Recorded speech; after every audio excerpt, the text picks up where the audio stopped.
The wall clock in the Portsmouth convenience store ticked to 9:45 p.m. when Emily Carter finished her shift and stepped out into the empty parking lot. Saturday night draped a chill over Route 4, the road connecting Portsmouth to Durham, where the darkness of the Pawtuckaway forest was thicker than any streetlight could penetrate. A blurry security camera captured the 19-year-old girl in her green jacket, clutching a small purse, disappearing toward her silver Corolla. A coworker recalled Emily saying she'd head straight home, taking the familiar route.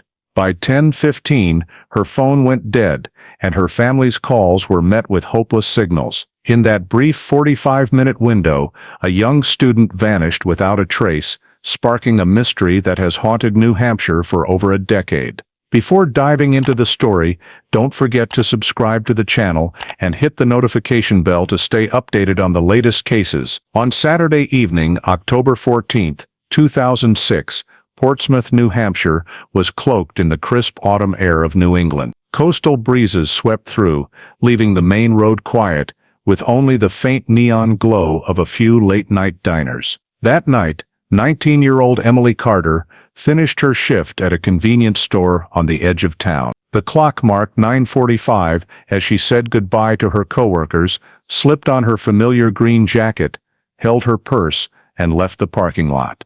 The store's security camera captured her final image, a petite figure, head down, hurrying through the dark, as if eager to get home before the night grew colder. Her coworkers clearly remembered her saying she'd drive back to Durham via Route 4, the familiar road connecting Portsmouth to the home where her parents awaited. It was just a 15-minute drive, normally nothing to worry about, but that night, it became the line between reality and darkness. After leaving the store, everything about Emily began to fade into a void. Around 10:15, her phone abruptly lost signal, no longer responding to any calls. Friends tried texting and calling repeatedly, but all fell into silent emptiness. At the small house in Durham, Emily's mother, Karen Carter, initially felt mild concern when the clock passed 11 o'clock and her daughter wasn't home. Emily had never stayed out late, let alone turned off her phone. As the clock ticked toward midnight,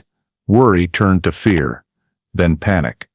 As all attempts to reach her failed, the family stared at their phone screens, hoping for a call or text saying she was stuck in traffic or with friends. But there was only silence.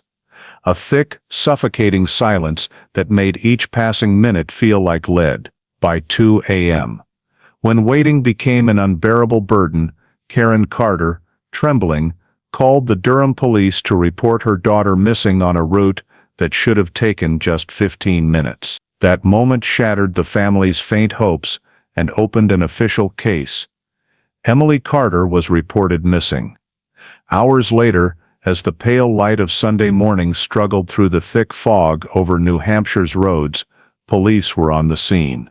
They didn't hesitate, mapping out a search along the Portsmouth-Durham route, stretching across the familiar Route 4 that Emily took every night. On a command room map, every road segment was marked, every stop circled, every possibility considered. Local police, joined by state troopers, deployed K-9 units, helicopters circling above, and foot patrols combing every patch of grass and dense forest. The air buzzed with urgency, but beneath it lingered an eerie uncertainty, as everything was just beginning. By noon on October 15th, as hopes of finding direct traces of Emily faded, a patrol team spotted a silver Toyota Corolla parked silently by the roadside near the Pawtuckaway forest. The news raced back to the command center. When the license plate was checked, hearts stopped. It was Emily's car. The scene was quickly cordoned off, yellow tape strung around,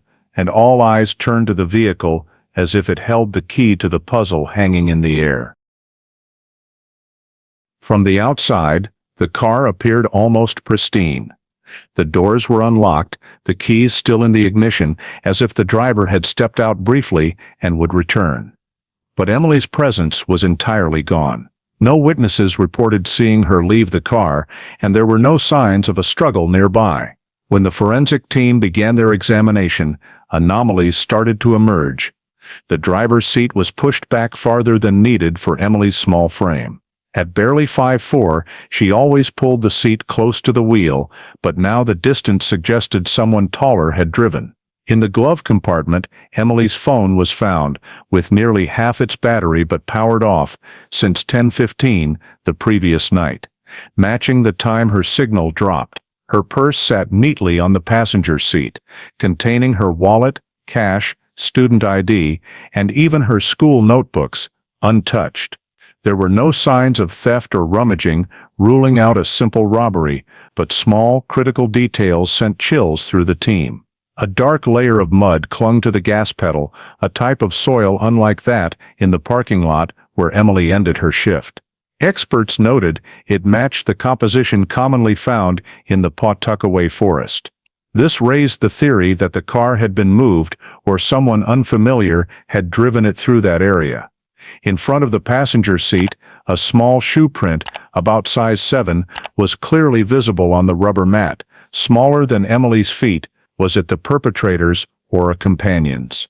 No one could say for sure. Soil samples, fingerprints and fibers were carefully collected, sealed in evidence bags, and sent for further analysis.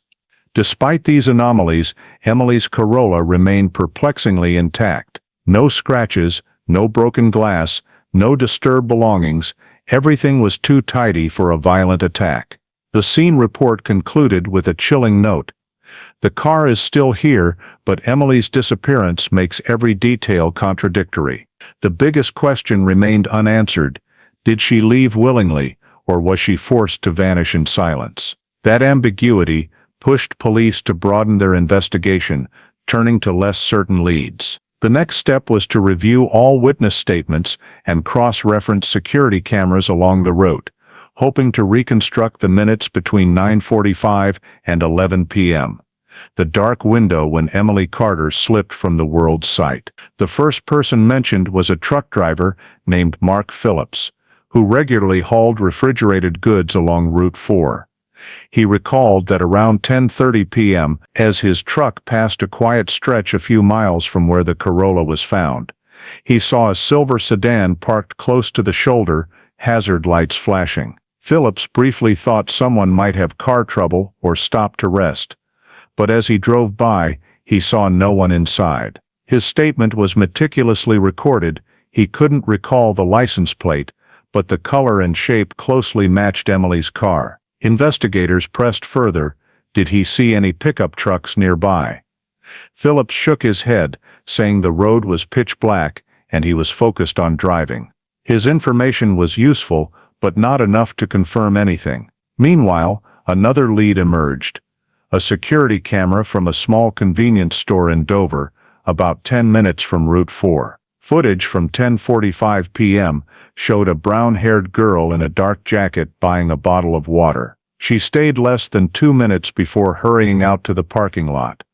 The image was blurry, the angle off, and the store's lighting too dim to identify her clearly. Her face only appeared briefly under the neon lights, leaving investigators unable to confirm if it was Emily. To bolster the lead, they questioned the store clerks. Both night shift workers said they didn't remember her clearly due to the steady stream of customers. One guessed she might be a college student, but wasn't certain. The video, instead of providing answers, added another layer of doubt.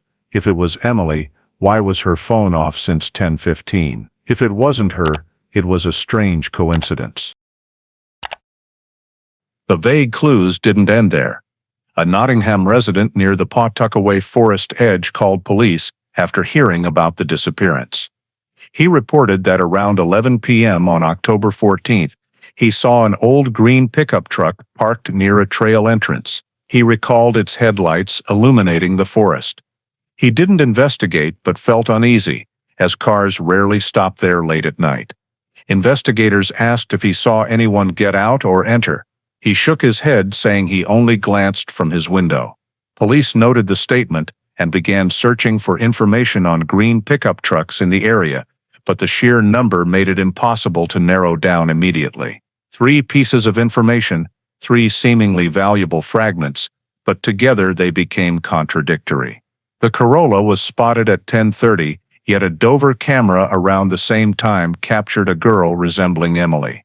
If the girl in the video was Emily, how was her car abandoned earlier, and was the green pickup related, or just a coincidence? The more police analyzed, the more the timeline clashed, each detail seeming to conflict. In an internal report, an investigator exclaimed, "All we have now are shadows, the abandoned car, the blurry girl in the video, and the fleeting green pickup. Nothing is certain." The case veered into uncertainty. The window of Emily's disappearance was narrow, yet no concrete evidence tied to a clear scenario. With fragmented clues, police realized they couldn't rely solely on witnesses or cameras. The next step required returning to the basics of criminal investigation, focusing on those closest to the victim. The first name to stand out was Ryan Hale, Emily's ex-boyfriend. Ryan and Emily had dated for nearly a year, their relationship ending months before her disappearance. Friends said the breakup was amicable, but not without tension. Some noted Ryan struggled to accept Emily's decision to move on, even showing up at her school to talk. To investigators, this was enough to make Ryan the first person to question. On the morning of October 16th, just 2 days after Emily vanished, police knocked on Ryan's small Dover apartment. He didn't seem surprised by the visit, his voice calm but tinged with tension. Asked for his timeline on October 14th, Ryan said he was at a close friend's house watching a college football game at 8 p.m. and left after midnight. He claimed multiple people could vouch for him. Investigators noted his statement but didn't stop there. During the interview, police obtained a search warrant for his apartment. They combed the living room, bedroom, trash cans, and under the bed. A forensic team collected DNA samples from his toothbrush, razor, and a glass in the sink. His laptop and phone were seized for analysis, aiming to find any match with evidence from Emily's Corolla, especially the mud or unidentified DNA on the door handle. When preliminary results came back, anticipation turned to disappointment. Nothing matched. Ryan's DNA was unrelated to the samples from the car. His phone records aligned with his story, no unusual calls or texts during the critical hours.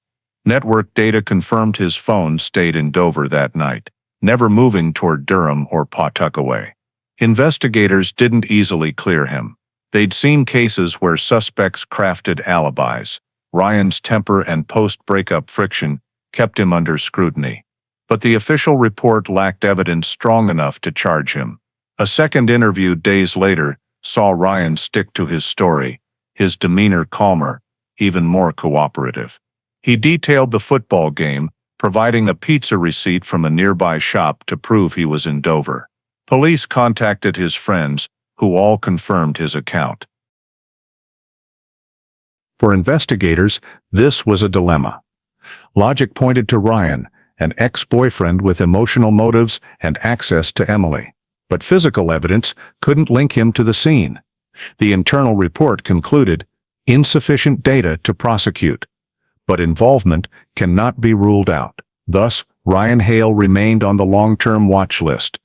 But suspicion couldn't advance further. Scattered clues from the witnessed sedan, the blurry video, to the solid alibi only deepened the case's contradictions. The investigation faced an uncomfortable void, many details, none aligning.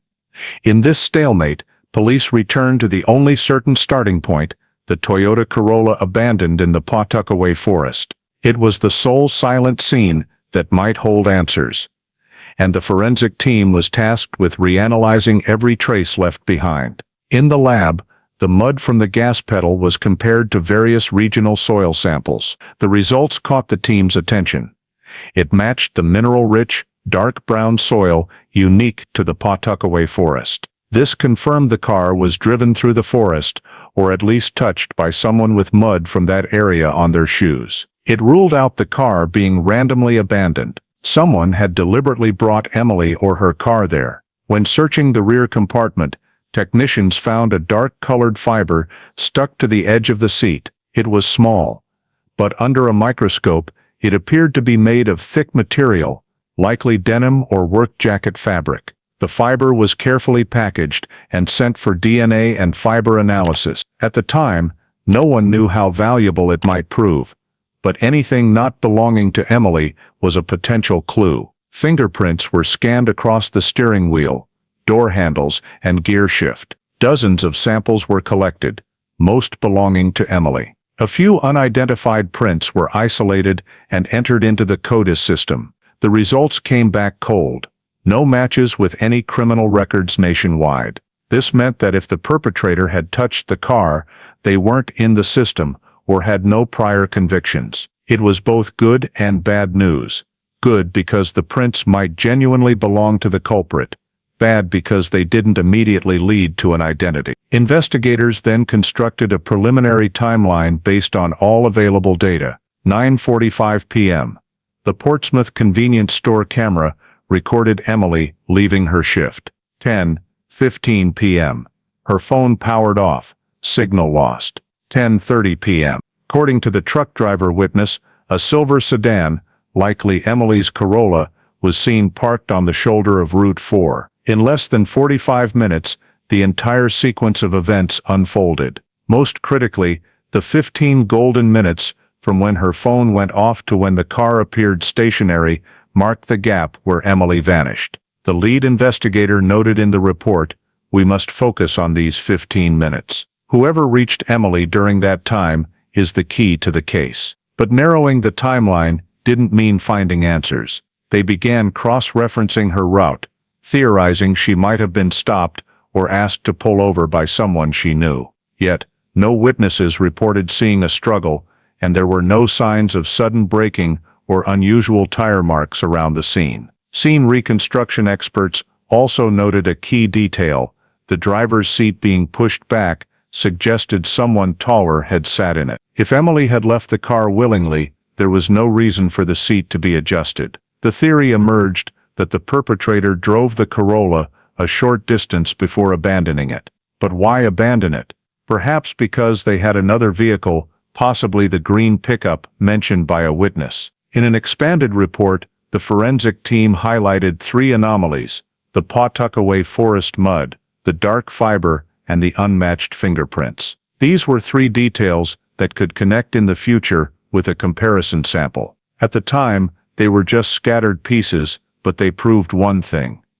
Emily didn't simply vanish, someone else had been in the car, leaving traces despite efforts to keep the scene tidy.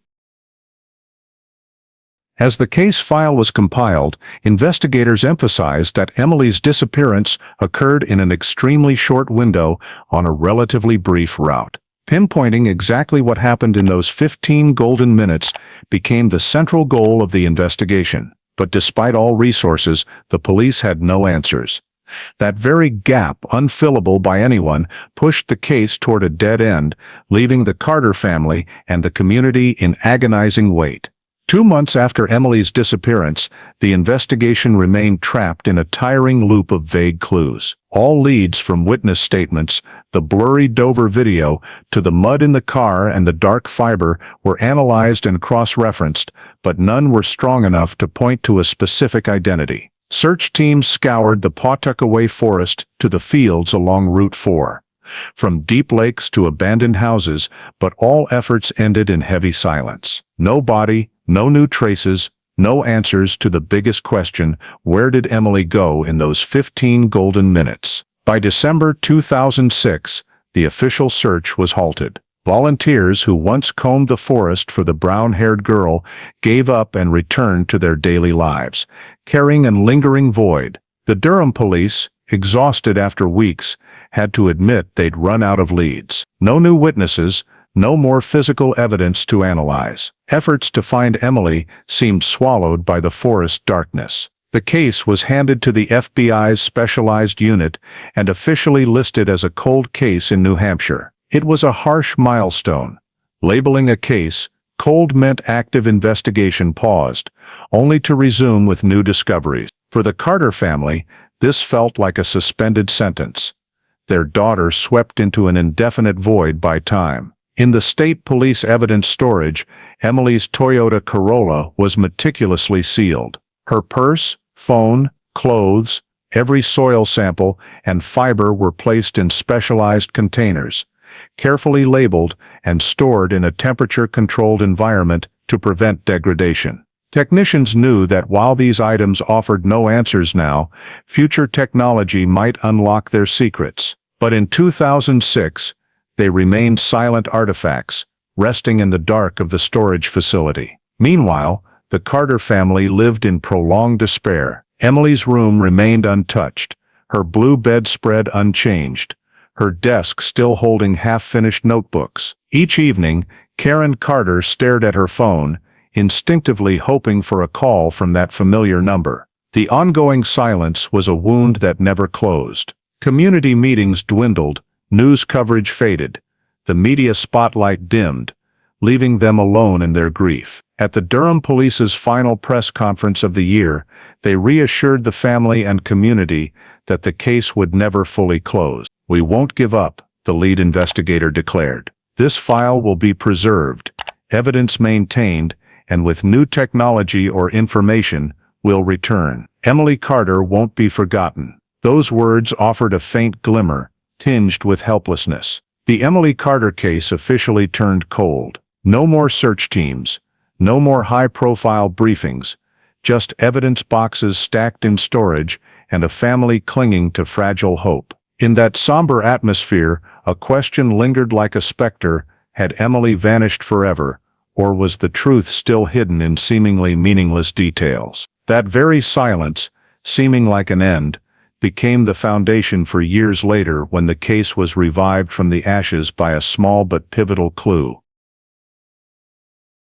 10 years after that autumn night, when Emily Carter vanished, the small New Hampshire town had quieted from its initial uproar. But for her family and the investigators involved, the case remained an unhealed scar. The evidence boxes containing her purse, phone, fiber, and silver Toyota Corolla sat silently in state storage, gathering dust, awaiting a new chance. That chance came in 2016 when New Hampshire's cold case unit was re-established and prioritized cases for review. Emily Carter's file was among the first.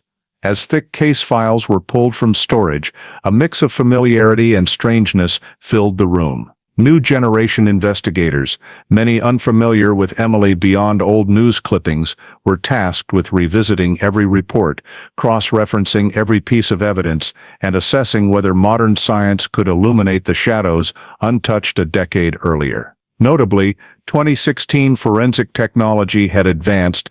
Labs could now analyze tiny DNA samples deemed insufficient or unusable in 2006. Among prioritized evidence, Emily's silver Corolla took center stage. In 2006, the forensic team collected dozens of samples: mud from the gas pedal, the dark fiber from the back seat, and unidentified fingerprints on the steering wheel and door handle. Back then, basic analysis yielded no results. Now, with new equipment, technicians hope to uncover more. One March morning in 2016, in the State Forensic Lab in Concord, a young technician named Laura Miller carefully retrieved an evidence bag labeled "Door Handle, Corolla, 2006. Inside was a cotton swab swept from the car's door handle 10 years prior. Back then, it was noted insufficient sample for analysis. Laura processed it through a new DNA extraction method, hundreds of times more sensitive. After hours of waiting, the computer screen displayed a sequence that stunned the team: a complete, clear DNA profile, distinct from any known. Compared to Emily's profile, it didn't match. Compared to Ryan Hale's, it didn't either. The National CO CODIS database, with millions of criminal DNA profiles, also returned negative. But this didn't discourage investigators. On the contrary, it opened a new possibility. Someone had touched the car's door handle the night Emily disappeared, leaving a biological trace unconnected to anyone previously investigated. It could be the perpetrator. When the results were reported, the cold case team's meeting room fell silent. A retired investigator, called back to assist, placed a hand on the old file and whispered, "For 10 years, Emily's been waiting for us here." They knew, for the first time in a decade, the case had a concrete direction. Next steps were outlined: determined the gender, genetic traits, and ethnicity of the DNA sample. Phenotyping genetic profiling revealed it belonged to a Caucasian male, age 25, 40 in 2006. This immediately narrowed the scope, ruling out many prior theories. If Emily had left willingly, there'd be no stranger's male DNA on the door handle. This was clearly direct contact, occurring at the moment she vanished. But a problem persisted.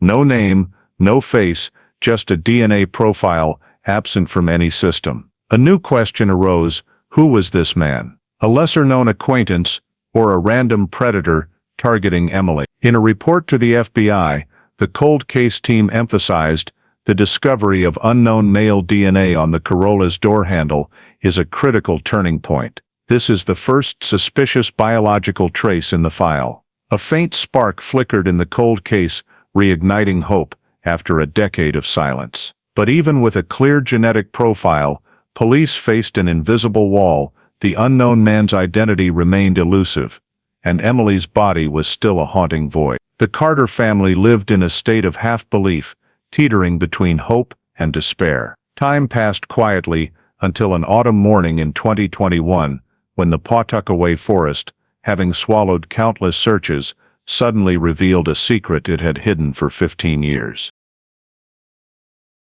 On October 3, 2021, a local hunter named Matthew Collins ventured deep into the Pawtuckaway forest, tracking a stray deer.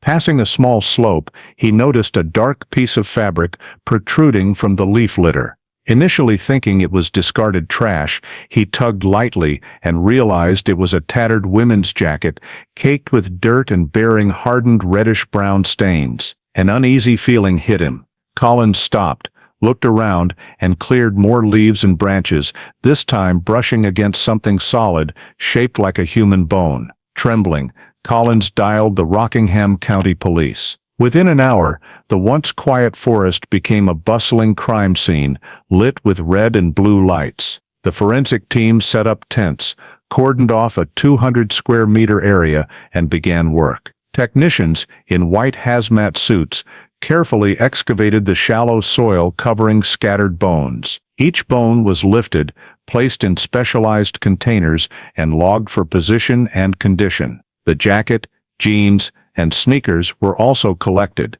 heavily decayed by weather but still recognizable. When the samples reached the state lab, experts quickly conducted dental record comparisons. Though time had eroded much of the bones, the teeth remained intact. Emily Carter's dental records, provided by her dentist in 2006, were retrieved, and each tooth was matched to the excavated samples. The result was unsurprising, yet heart-wrenching, a perfect match.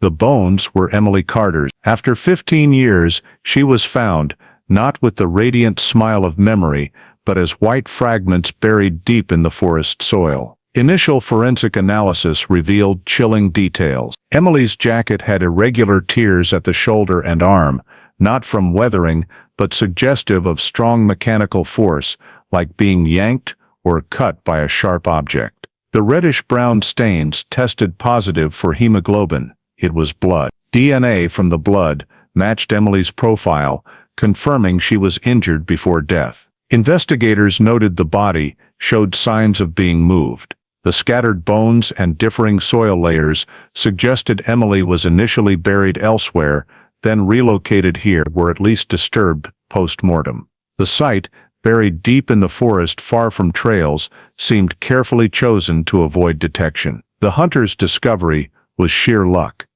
as a few more winters might have erased everything into the earth. When the findings were released, the Carter family received official notification. For them, it was a double-edged sword, the pain of hope extinguished, but also an end to 15 years of agonizing wait. Emily was no longer missing, she was found, in the cruelest form. For the police and cold case team, this discovery was monumental. For the first time, they had a true crime scene, not just an abandoned car. Torn clothes, blood, signs of body relocation, all were new pieces to reconstruct that fateful night. As the file was updated, a line was underlined in red: Emily Carter's remains, discovered October 2021. Case officially reopened. But with relief came a heavier shadow. If Emily was murdered, who did it, and how had they evaded detection for 15 years? Was the unknown male DNA from the door handle in 2016 from this person? These questions thrust the case into a new phase, where every forensic detail would determine if justice would reach Emily Carter. The materials from the Pawtuckaway forest were swiftly sent to the State Forensic Lab in Concord. For weeks, experts analyzed each bone, fiber, and soil particle around the remains. This was no longer a vague search, as in the past 15 years, but a process to reconstruct Emily Carter's final hours through the cold language of science. Examination of the skeleton revealed clear injuries. On the skull, pathologists found a crack running from the temple to the nape, sharp and precise, indicating a strong blow, possibly from a blunt object. Additionally, 2 right ribs were broken, suggesting Emily was kicked, stomped, or struck against something hard. These injuries ruled out an accident or fall, pointing firmly to a scenario of assault before death. When examining the decayed jacket found with the remains, technicians noted multiple irregular tears at the shoulder and arm. Some tears had hardened edges, typical of forceful pulling. Surprisingly, biological testing revealed male DNA traces on the fabric. The sample was isolated and quickly yielded a preliminary result.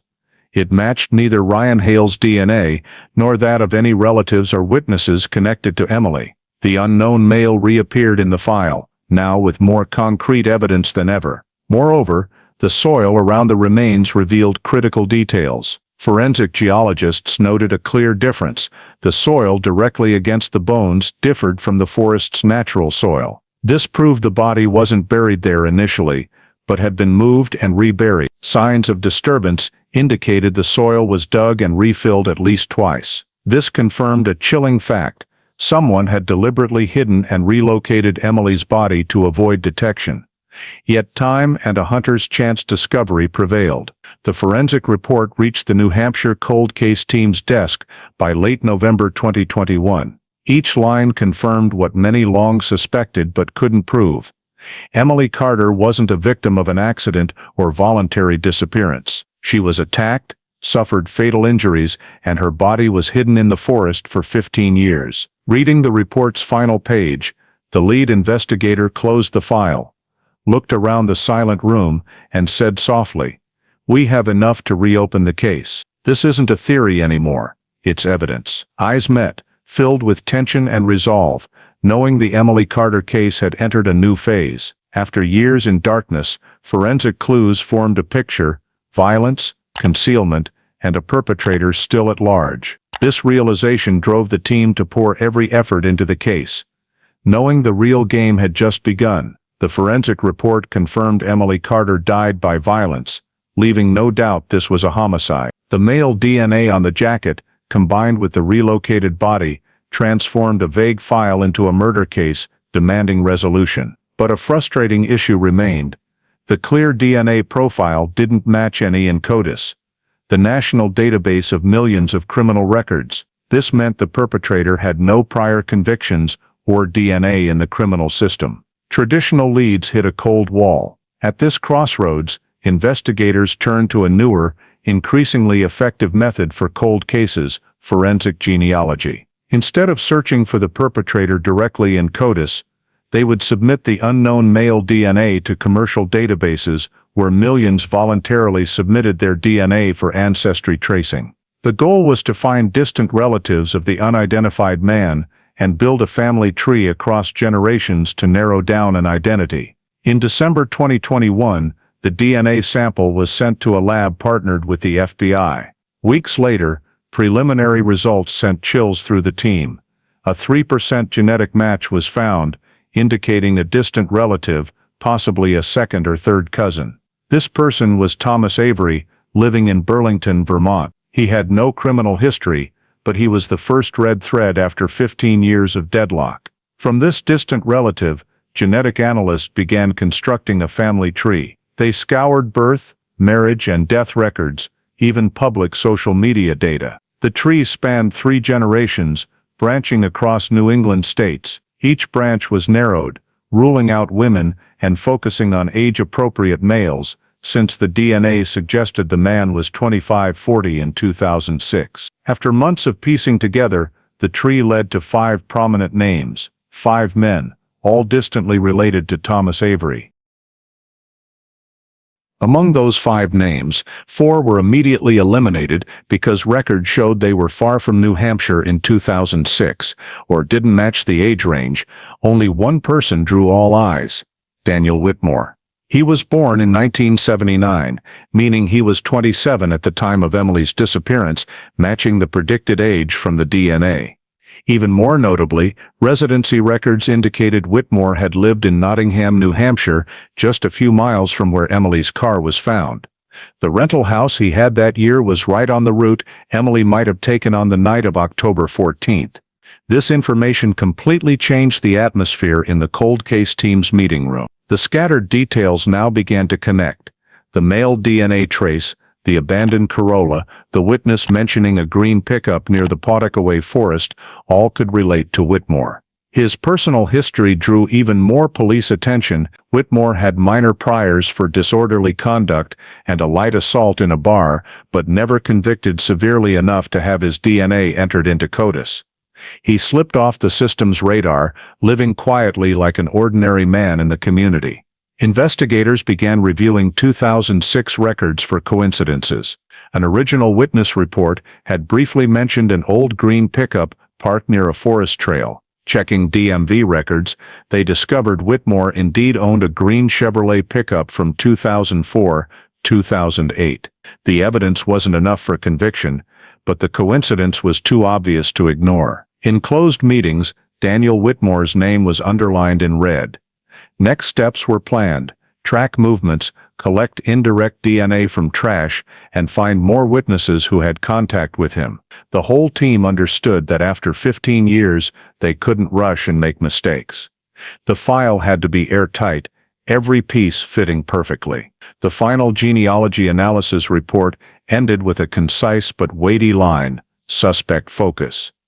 Daniel Whitmore, male 42, resident of Manchester, New Hampshire, potential link to Emily Carter case. This was the first time in over a decade that the Emily Carter case had a name tied to scientific evidence. But from that moment, the entire investigation team knew they were entering a grueling battle of wits, where a small error could plunge the case back into darkness for many more years. And as the file moved to the action phase, the question hanging over everyone was Daniel Whitmore truly the one who made Emily vanish from this world, or just a name inadvertently pulled into the cold web of DNA? The answer, they knew, would only come as each investigative step unfolded, each new piece of evidence compared, and each statement scrutinized in the light of truth. The genetic genealogy analysis had positioned Daniel Whitmore as the most prominent name on the suspect list. But for the police, a matching DNA profile alone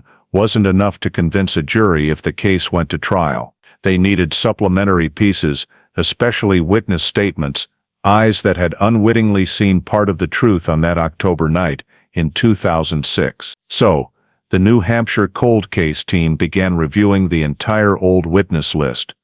Those interviewed whose words back then weren't sufficient to link to a specific suspect. This time, with Daniel Whitmore's name in hand, every tiniest bit of information could become pivotal. The first they approached was Mark Phillips, the truck driver who had claimed to see the silver Corolla parked on the shoulder of Route 4 at 10:30 p.m. In 2006, Phillips' statement stopped at the detail of seeing a sedan with hazard lights on, but no one inside.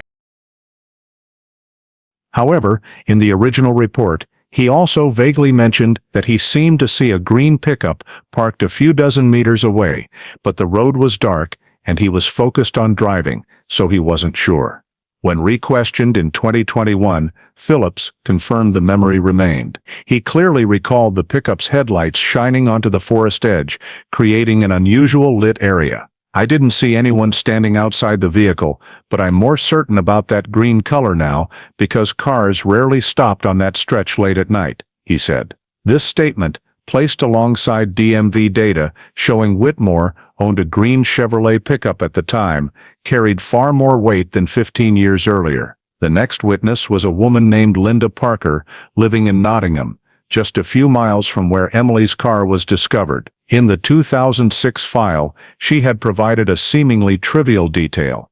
She remembered a man living nearby who drove an old green pickup, often parking near the forest edge when going fishing. Back then, police couldn't verify the exact identity, and the statement faded into oblivion. This time, when re-questioned, Linda furrowed her brow and affirmed, "I believe that was Daniel Whitmore. I even remember him stopping at the grocery store where I worked, in that very green truck." Memory fading after years is normal, but the coincidence between her description and Whitmore's vehicle ownership records drew particular investigator attention. Police also contacted Whitmore's old neighbors in Nottingham. A few remembered him leaving town not long after Emily's disappearance. When asked about the vehicle, one neighbor confirmed, "Yes, Daniel drove a green pickup, the old kind. I remember because it made quite a loud noise when starting." Though no one directly saw Whitmore on the fateful night, multiple independent sources mentioning the green truck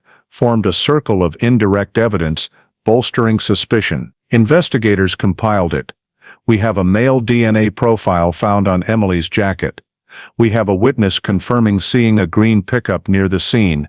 We have a woman recognizing Whitmore as the owner of that truck, and now additional varied accounts of his vehicle habits. All standalone were fragments, but together and compared to the genealogy results, they began forming a clear shape of a viable suspect. In the investigation team's meeting at the end of December 2021, the new report was presented to the whole group. On the board, images of Emily's Corolla, the DNA profile, and a photo of the green Chevrolet pickup from DMV records were pieced into a sequence. Red lines connected the points: witness Phillips, Linda's account, Whitmore's old neighbors, all converging on one name. A young investigator stood and said succinctly, "We don't just have DNA.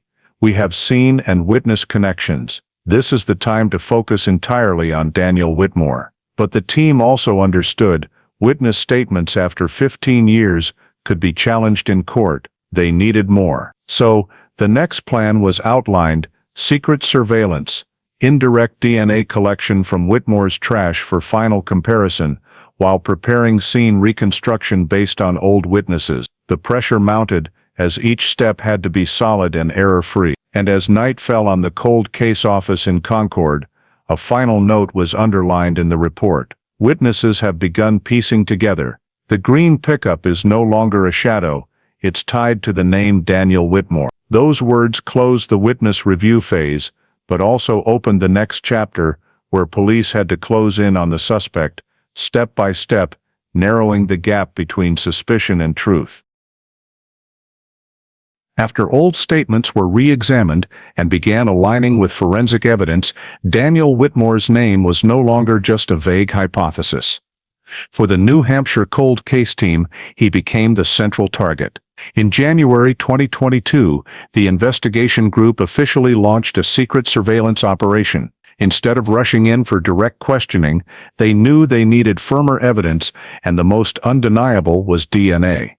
The link tying Daniel to the jacket, found with Emily's remains. Whitmore was then 42, living in a mid-range neighborhood in Manchester, New Hampshire. He worked at an industrial machinery repair shop, salary not high, but enough for a quiet life. Neighbors described him as taciturn, often avoiding interaction.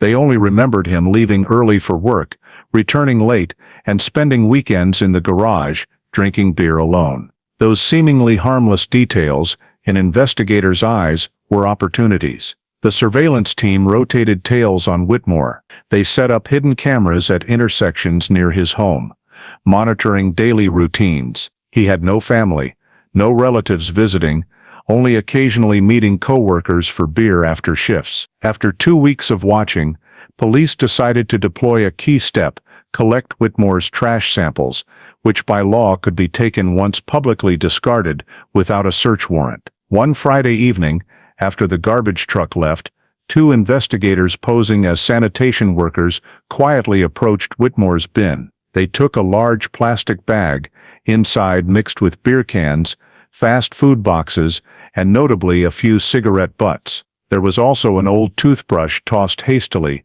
bristles still with saliva residue.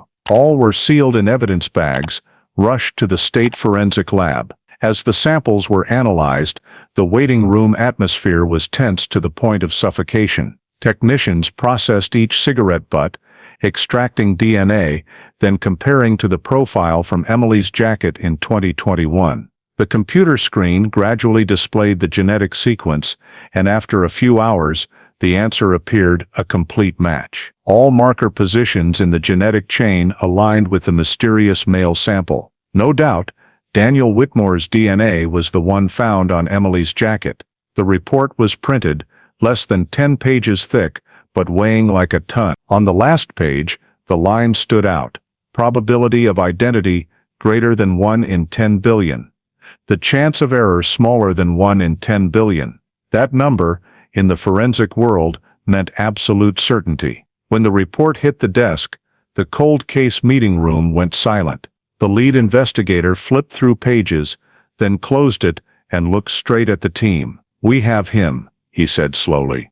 15 years, and now DNA speaks for everything. Immediately, the next plan was discussed. Police had to prepare an airtight file to seek an arrest warrant from the Concord court. The DNA trace on the jacket, combined with owning a green pickup in 2006, plus bolstered witness statements, all now chained into an undeniable picture. But they understood this step couldn't be rushed. A small slip could let defense attorneys counter, collapsing the case. In the final days of January, police continued secret surveillance on Whitmore. He still went to work, returned home, drank beer in the garage, unaware that every step was recorded, every discarded scrap turning into a tightening noose around his neck. Some investigators even admitted feeling chills watching him casually rake leaves in the yard, chatting casually with neighbors. For only they knew that this seemingly harmless man was the final piece in the tragedy haunting New Hampshire for over a decade.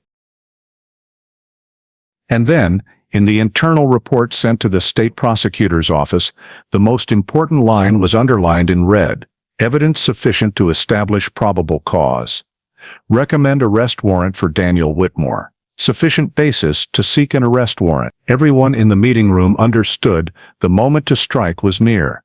But they also knew this was just the beginning of the most tense phase, bringing Whitmore to justice. He wouldn't easily bow and confess, and the upcoming trial could become one of the most grueling legal battles New Hampshire had ever seen. The weeks after the DNA results confirmed an absolute match, the cold case investigation team and New Hampshire State Prosecutor's Office dove into preparing the arrest warrant file. All evidence from the genetic sample on Emily's jacket, witness statements seeing the green pickup, to Whitmore's old vehicle records were strung together in a thick dossier. On August 4, 2022, the Concord court judge officially signed the arrest warrant for Daniel Whitmore on first-degree murder charges. The action plan was carefully outlined. Since Whitmore lived alone in a small Manchester neighborhood, police anticipated surprise and low resistance, but couldn't afford complacency. The FBI was invited to coordinate for absolute safety. The time chosen was 6 a.m. on August 12, when he was usually still asleep or just waking for work. That morning, Manchester's peaceful neighborhood suddenly became a discreet special forces stage. Unmarked black SUVs quietly parked around the area, SWAT in bulletproof vests, rifles ready. The commander signaled, and in an instant, the zone was sealed. Two teams approached front and back doors, another held the backyard to prevent escape. The loudspeaker shattered the quiet. "Daniel Whitmore, this is the New Hampshire State Police and FBI. You're under arrest for murder. Open the door immediately." Inside the small house, lights flicked on. A tense moment passed, then a click as the lock turned. The door cracked open, and Daniel Whitmore appeared, in an old t-shirt, face sleepy and bewildered. Before he could react, two officers rushed in, cuffing his hands tightly with metal. Commotion immediately erupted in the neighborhood. Curious neighbors peeked windows, some stepping onto porches, watching the scene in astonishment. To them, Whitmore was just a quiet man, sometimes helping shovel snow for the elderly. No one imagined that for 16 years, the suspected killer in a case haunting the state had blended right in, going to work and returning like a normal citizen. A woman whispered to a reporter later, "I still saw him buying coffee every morning." It's hard to believe he could do something so horrific. Whitmore was escorted to the special vehicle, face downcast, hands cuffed behind. He didn't resist, didn't say a word. Only the continuous camera clicks from pre-tipped reporters rang out. The scene, like an electric shock, spread across New Hampshire in hours. News hit all morning broadcast, Daniel Whitmore arrested, suspect in 2006 Emily Carter murder. In the state police press room, the spokesperson stated succinctly, "After 16 years, we've arrested a prime suspect in the Emily Carter case. DNA evidence and witness statements suffice to bring him to justice." This proves cold cases are never forgotten. In Durham, where the Carter family still lived in their small home, the arrest news made Emily's mother burst into tears. She told the press, "We've waited for this day too long. My daughter finally has a voice." But for the community, the shock lay elsewhere. The man they greeted daily, considered a normal neighbor, turned out suspected as a murderer. As the SUV carrying Whitmore left the neighborhood, stunned eyes followed. The exposed truth tore apart the false peaceful veneer they'd believed in. And in that moment, the Manchester community realized the ghost of the Emily Carter case had never left them, but lingered silently for 16 years. The arrest was just the start.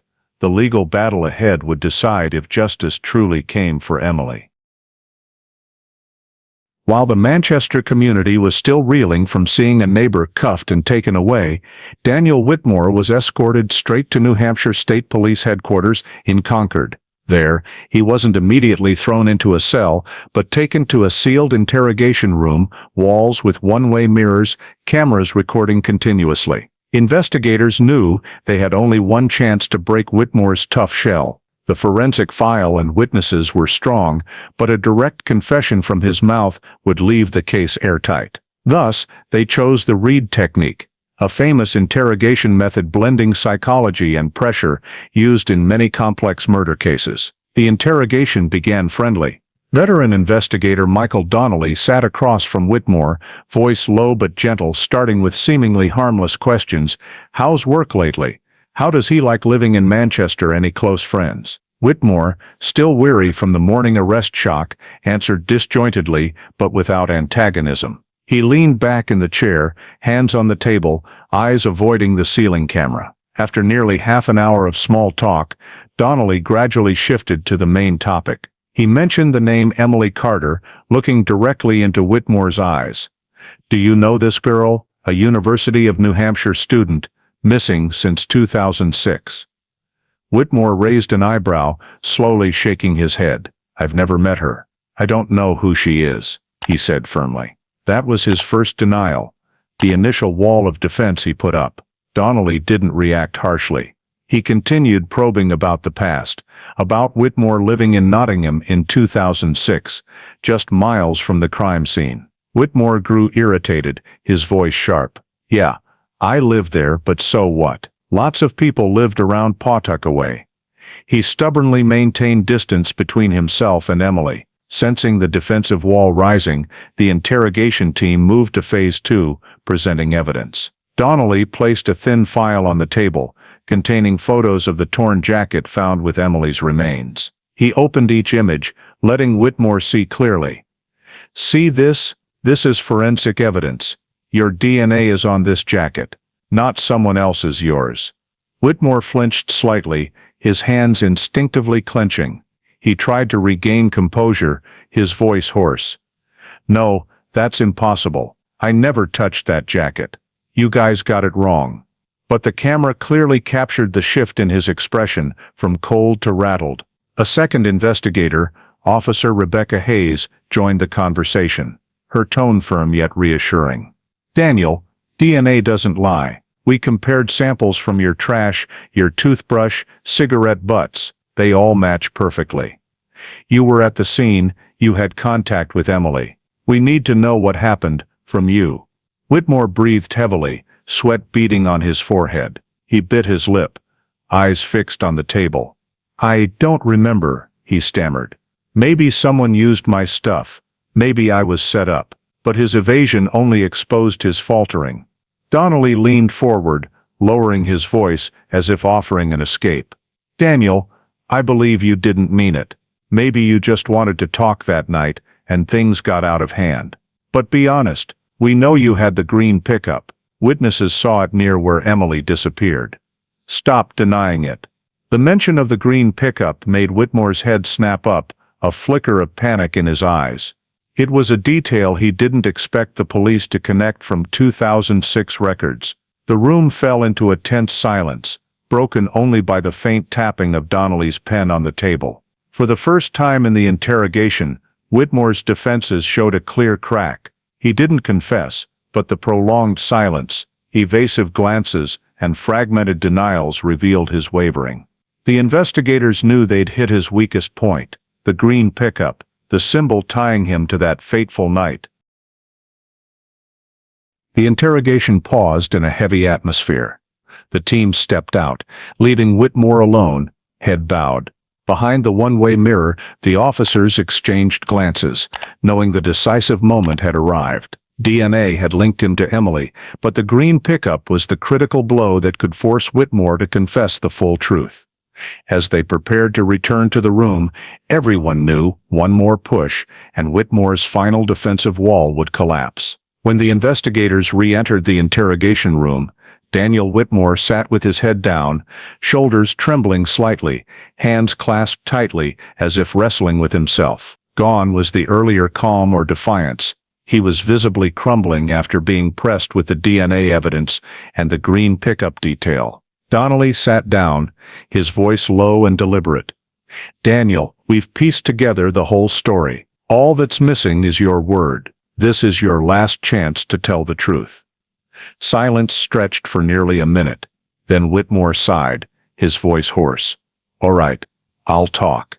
The confession began as a small crack, then quickly widened, revealing the truth the team had sought for 16 years. He recounted that on the night of October 14, 2006, he was driving his green Chevrolet pickup on Route 4 and saw Emily Carter in her silver Corolla ahead. "I didn't know her, never spoke to her. But I saw her driving alone, late at night, and I wanted to try," he said, his voice shaking, head bowed. He admitted to tailing Emily for a few miles, flashing his headlights to signal her. When Emily pulled over, thinking there was an issue or someone needed help, Whitmore stepped out. "I lied, said there was smoke from her car, told her to check. When she got out, I forced her into my truck," he confessed. Emily resisted, but he was stronger, and in a burst of violence, he struck her head hard, dazing her. Investigator Hayes asked, "Did you use a weapon?" Whitmore nodded. "A metal pipe I kept in the truck for protection. I used it." This matched the skull fracture on Emily's remains perfectly. He admitted to tying Emily loosely with old rope in the truck bed, driving deep into the Pawtuckaway forest. "I didn't plan it. I was just angry. I hated women," he blurted, eyes red. He spoke of failed relationships, built-up resentment, and that night, Emily became the random target of his rage. In the forest, Emily still tried to scream and scratched him, leaving marks on his face. That explained wounds he'd once falsely attributed elsewhere. After attacking until Emily was motionless, Whitmore said he panicked. He left her body in the forest, returning days later to dig a shallow grave. Months later, fearing discovery, he moved the body to a deeper spot, the exact location the hunter stumbled upon in 2021. "I thought I'd hidden it long enough for everyone to forget," he said, voice almost a whisper. Investigators pressed for detailed descriptions of the scene. Whitmore said Emily's jacket tore when he dragged her into the truck, blood staining it from the head blow. His account matched forensic evidence perfectly, the jacket's irregular tears at the shoulder, dried blood, and male DNA on the fabric. By the end of the interrogation, a lengthy statement was recorded, each word an irrevocable piece of evidence. Investigator Donnelly concluded with a single line, You've just told us everything that matches our evidence. Emily Carter has finally been heard. Whitmore sat silently, offering no further objection or denial. That chilling confession tied him irrevocably to the crime, closing the longest chapter in the Emily Carter case. After Daniel Whitmore confessed fully in the interrogation room, the Emily Carter case entered its most intense legal phase. The confession was a critical piece, but New Hampshire prosecutors knew they couldn't rely solely on it. To secure a conviction in court, they needed an airtight case, where every piece, DNA, witnesses, and confession, aligned and withstood defense challenges. In the following weeks, the state prosecutor's office in Concord worked tirelessly. The cold case team sent over every file, forensic report copies, interrogation audio, and video. On the conference table, prosecutors arranged everything into a clear timeline: 9:45 p.m., October 14, 2006. Emily leaves her shift in Portsmouth, 10:15 p.m. Her phone powers off, signal lost, 10:30 p.m. A truck driver sees the Corolla parked on Route 4, shortly after. A witness vaguely recalls a green pickup nearby. 2006, 2021, the case goes cold. 2021, remains and a jacket with male DNA are found. 2022, DNA matches Whitmore's trash samples, leading to an arrest warrant. When cross-referenced with Whitmore's confession, every detail aligned with the timeline. He said he followed Emily on Route 4, forced her into his truck, attacked her, and took her to the Pawtuckaway forest. He recalled the incident occurring shortly after 10 p.m., precisely within the 15 golden minutes police had identified early on.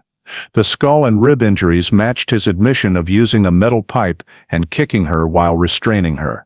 The body's relocation twice aligned with forensic geology analysis of disturbed soil in the burial site. Additionally, witnesses were called back to strengthen the file. Mark Phillips, the truck driver, reaffirmed seeing a green pickup near the Corolla that night. Linda Parker, the Nottingham resident, identified Whitmore as the owner of the old green truck. These statements were placed alongside DMV records proving Whitmore owned a Chevrolet pickup from 2004-2008. In a closed meeting, lead prosecutor Sarah Mitchell concluded, "We have an unassailable trio: DNA, confession, and witnesses. When we present this to the jury, there'll be no room for reasonable doubt." However, the defense didn't sit idle. Whitmore's court-appointed lawyer quickly filed for a psychiatric evaluation, arguing their client might have antisocial personality disorder, rendering the confession unreliable. They hoped to create a loophole to reduce criminal responsibility or delay the trial. Prosecutors fiercely countered. They presented to the judge that Whitmore was fully lucid during the interrogation, clearly aware of his actions. Video footage showed him weighing each response, even attempting to deny before conceding to evidence. Moreover, Whitmore's medical records from 2006 onward showed no signs of neurological or psychiatric issues. After days of deliberation, the judge rejected the evaluation request, stating, "Defendant Whitmore is competent to stand trial. The case will proceed normally." This decision relieved prosecutors, knowing a detour into psychiatric evaluation could delay the case for years, potentially derailing closure. During case consolidation, prosecutors also brought in independent forensic experts to re-evaluate evidence. Results were unanimous. The jacket DNA matched Whitmore perfectly, bone injuries aligned with the described weapon, and the Pawtuckaway scene showed signs of body relocation, as confessed. These alignments solidified the case. For the Carter family, this was a time of mixed emotions. They were pained reading Whitmore's confession details, but relieved to see justice taking shape. Emily's mother said in a brief interview, "I never stopped believing the truth would come out. Now it's here, and I just want my daughter to rest in peace." When the file was complete, Prosecutor Mitchell submitted it to the Rockingham County Court with a formal indictment. Daniel Whitmore charged with first-degree murder, kidnapping, and corpse desecration. The trial was scheduled for early 2023. Thus, after 16 years, the darkness over the Emily Carter case was finally pushed back, replaced by the stark light of approaching justice. On January 10, 2023, the Concord Superior Court became the epicenter of New Hampshire. From early morning, reporters and news vans filled the square outside, a scene unmatched since the state's major murder cases decades prior. Residents lined up to enter the courtroom as spectators. 16 years of waiting for justice for Emily Carter converged on this cold morning, where Daniel Whitmore faced first-degree murder charges. The defendant was brought in wearing an orange jumpsuit, face gaunt but eyes still trying to maintain a cold demeanor. Across the room, the Carter family sat silently, holding hands tightly. Emily's mother held a photo of her smiling daughter, her eyes red but resolute. Prosecutor Sarah Mitchell opened with a clear, forceful speech. She reconstructed the entire timeline, from Emily leaving her Portsmouth shift to the silver Corolla abandoned by the Pawtuckaway forest. Mitchell emphasized the 15 golden minutes, the window Emily vanished, and Whitmore acted. She held up the evidence file, declaring, "We will prove Daniel Whitmore lured, kidnapped, and murdered Emily Carter. And we have irrefutable evidence." The first witness called was Dr. Andrew Collins, the forensic expert who examined the remains. He presented to the jury the skull fracture, broken ribs, and torn clothing. This wasn't an accident. These were injuries from violent force with a blunt object, fully matching the defendant's confession of using a metal pipe. He also confirmed the male DNA on Emily's jacket matched samples from Whitmore's trash perfectly. Next was witness Mark Phillips, the truck driver, now in his 50s. He recounted in a steady voice, "I saw the Corolla parked on Route 4 around 10:30 that night, and I remember the lights of a green pickup nearby. It haunted me for years." When asked by the prosecutor if he was certain of the color, Phillips nodded firmly. The defense tried to trap him, questioning if memory after 16 years could be faulty. But Phillips replied decisively, "I'm a long-haul driver. I live by observation. I can't forget that scene." The cold case team took the stand in turn. Rebecca Hayes, the officer who interrogated, detailed Whitmore's denial, wavering at the DNA mention, and eventual confession matching evidence. The interrogation video played for the jury, showing Whitmore, head down, voice trembling. "I forced her into the truck. I hit her, then left her in the forest." Whispers rippled through the courtroom as the clip ended. Another investigator, Michael Donnelly, described the trash collection operation, retrieving cigarette butts and a toothbrush from Whitmore's home. He explained, "Every sample matched the DNA on Emily's jacket. The error probability is less than 1 in 10 billion. This can't be coincidence. This can't be coincidence." The defense tried to counter, arguing the confession might be coerced under interrogation pressure. But when Mitchell rebutted with the video showing Whitmore calmly weighing responses, their effort weakened. Mitchell stressed, the defendant didn't just confess, he described details only the killer would know, matching the forensic scene. Throughout the morning, layers of evidence were presented like hammer blows, sealing Daniel Whitmore's legal coffin tighter. The jury took diligent notes, eyes fixed on crime scene photos, DNA tests, and witness statements. The Carter family quietly wept, tears mixed with belief that justice was taking shape. When the first trial day recessed in the afternoon, media headlines blared, "Daniel Whitmore trial, DNA evidence and confession shake New Hampshire." In the courtroom, tension remained high. Days of litigation lay ahead, with the defense poised to seize any chance. But one thing was undeniable, the prosecution had started with overwhelming force, and the picture of Emily Carter's killer was clearer than ever before the jury. The next trial day, the Concord Superior Court remained packed. If Day 1 focused on forensics witnesses and the confession, Day 2 was dedicated to presenting decisive scientific evidence, the final pieces tying Daniel Whitmore to Emily Carter's case.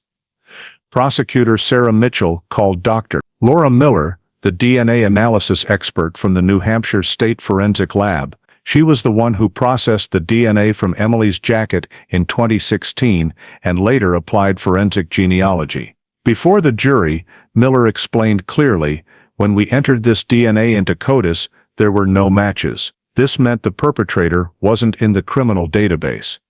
However, forensic genealogy allowed us to expand comparison to civilian ancestry databases where millions voluntarily submit DNA to trace family origins." She displayed a 3-generation family tree diagram, starting from a 3% match with a man in Vermont. From this link, we traced backward, building a tree spanning multiple branches. After ruling out women and age-inappropriate individuals, only 5 men remained. Of those, only one lived near Pawtuckaway in 2006, owned a green pickup, and matched the predicted age: Daniel Whitmore. The sound of pens scratching filled the jury section. Some nodded, others looked directly at Whitmore at the defendant's table. His face flushed, eyes glued to the table, as if sensing the evidence wall tightening. But the prosecution didn't stop. Mitchell called another expert, a traffic data analyst from the New Hampshire Department of Transportation. He presented blurry images from old traffic cameras along Route 4 on October 14,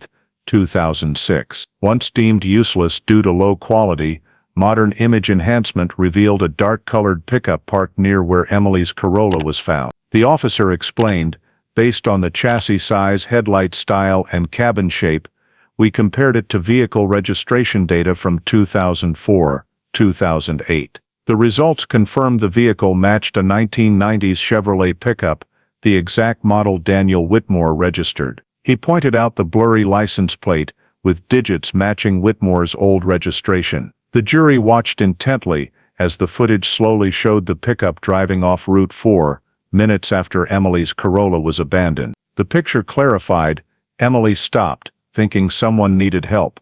Whitmore used a ruse to subdue her, took her in the pickup, and left the Corolla as a silent testament. With DNA and traffic camera evidence side by side, the case became airtight. Mitchell emphasized in her morning summation, "We have perfectly matched DNA, a genealogy tree pointing to Whitmore, witnesses recalling the green pickup, and now footage of that truck on the road where Emily vanished. This isn't a string of coincidences, this is the truth." The defense tried to counter, arguing the footage was too blurry for certainty. But the technician swiftly rebutted, "We didn't rely on color alone. We analyzed the chassis structure, headlight spacing, and compared it to dozens of models from that era. The results ruled out everything but the Chevrolet pickup, Whitmore's vehicle." The courtroom grew heavy. Some jurors exchanged glances, seemingly convinced. The Carter family sat behind, clutching hands. Emily's mother teared up seeing the pickup footage, the vehicle that became the mobile coffin taking her daughter into the forest that night. In the afternoon, the prosecution called more cold case investigators to recount collecting DNA from Whitmore's trash, from toothbrush to cigarette butts, and how every result matched the jacket sample. A printed report, dense with data, was placed before the jury, topped with bold text, "Error probability, 1/10 billionth." As the gavel struck to end the day's proceedings, no one doubted the prosecution's case was a solid steel block. Whitmore wasn't just accused by witness statements or faded memories, he was cornered by science, data, and the truck he thought would conceal his crime.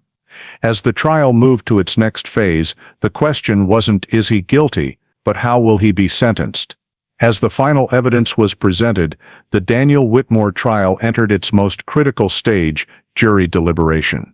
The door closed, and outside, hundreds waited patiently, including the Carter family, reporters, and Manchester residents, stunned to learn a killer lived among them for 16 years.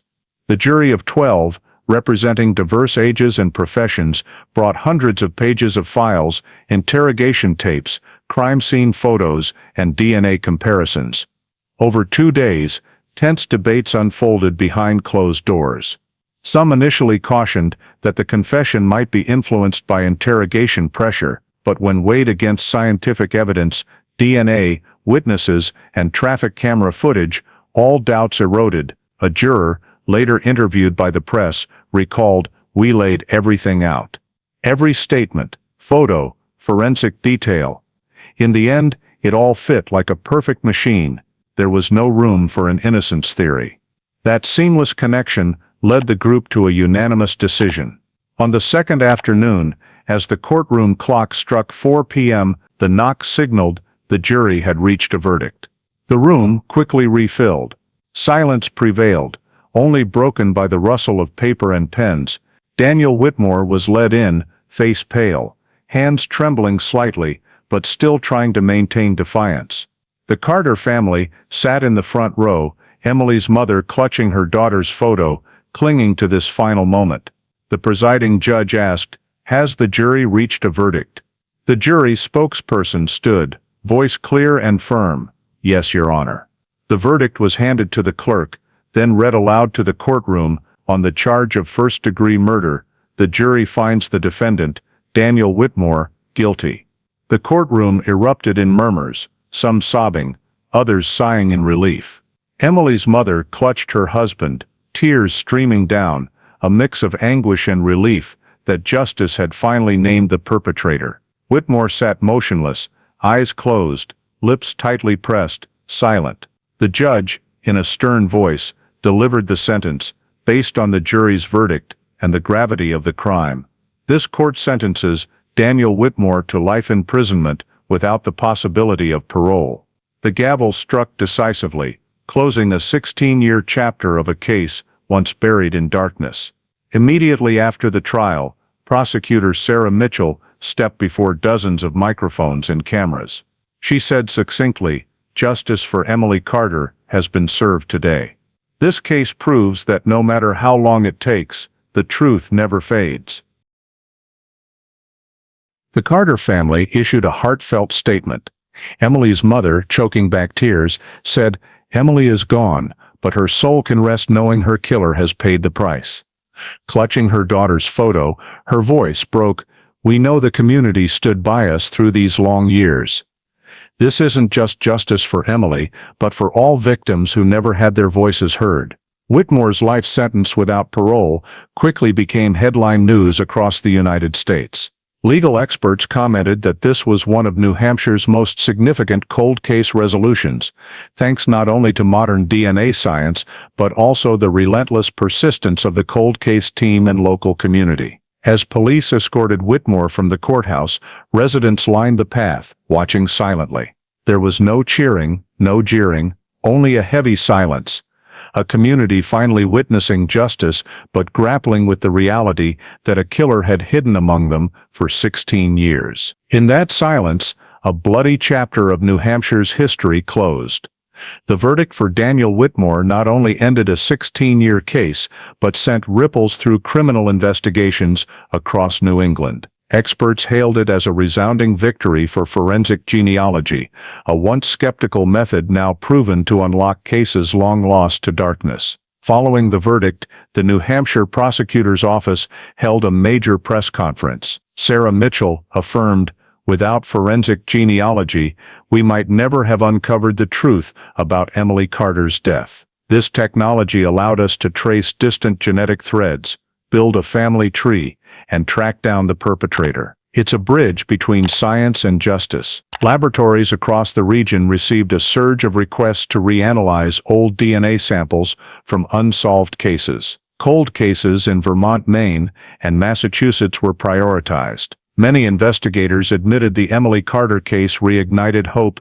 Evidence once deemed useless in the 2000s could now be key, as technology advanced. At a Boston symposium, forensic experts cited the Whitmore case as a model. They emphasized combining multiple evidence sources, DNA, witnesses, traffic data, to create an airtight case, not relying on a single detail. An FBI officer stated, "The key is we don't give up." 15 years passed, but evidence doesn't lie. It just waits for science to amplify its voice. The New Hampshire cold case team became a focal point after the trial. They received hundreds of thank you letters from other victims' families still waiting. Investigator Rebecca Hayes told the press, "The day we found the remains in Pawtuckaway, I knew this case would finally close. But no one expected it would take 5 more years, with DNA technology's help, to bring the killer to light. It's heartbreaking, but proof that patience can deliver justice. Michael Donnelly,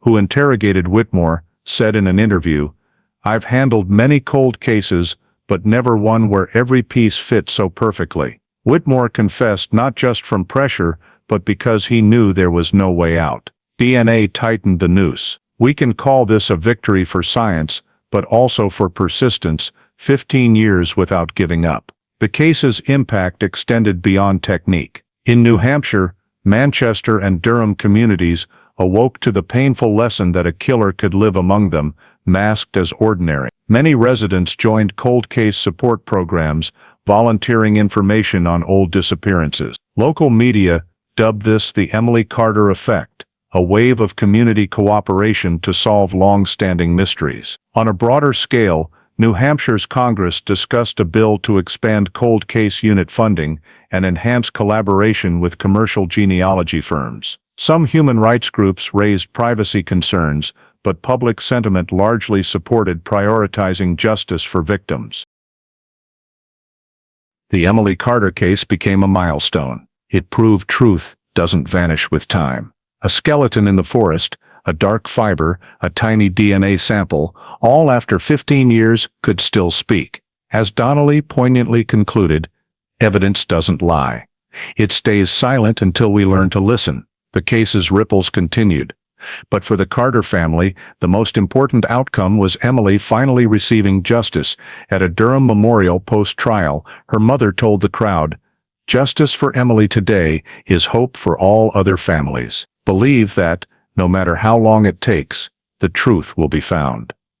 The Emily Carter case, spanning nearly 2 decades, closed with a red thread running through it: the unyielding persistence of investigators and the growing power of forensic science. It began on October 14, 2006, when Emily, a 19-year-old, left her shift in Portsmouth, drove toward Durham, and vanished. Her silver Corolla was found by the Pawtuckaway forest, doors unlocked, keys in the ignition, but Emily never returned. A massive search fizzled, and within 2 months, the case went cold, languishing in silence for over a decade. In 2016, a spark emerged when New Hampshire's cold case team revisited the file. With new forensic technology, they reanalyzed a tiny DNA sample from the car's door handle, once deemed insufficient, in 2006. For the first time, an unknown male DNA profile appeared, a suspicious biological trace. In 2021,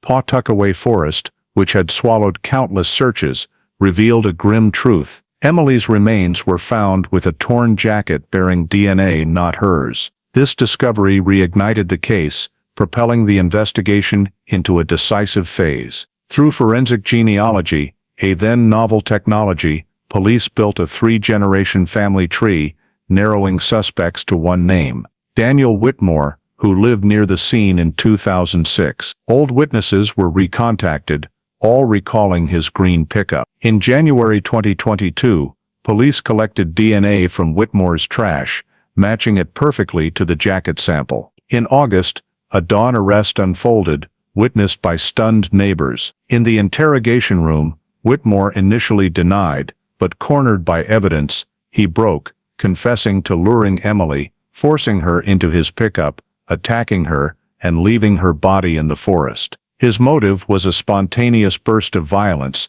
fueled by pent-up hatred toward women. His confession matched forensic evidence: the skull fracture, broken ribs, torn jacket, and dried blood. The first trial in Concord, January 2023, drew nationwide media. Prosecutors presented forensic experts, witnesses, and the confession tape.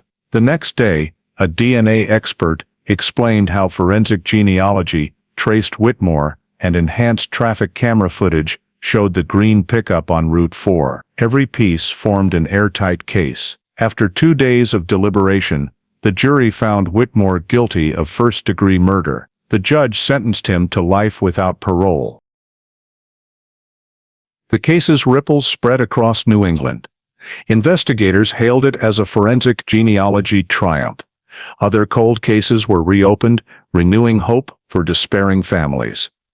Michael Donnelly summed it up in an interview: 15 years, the evidence was there. It doesn't lie.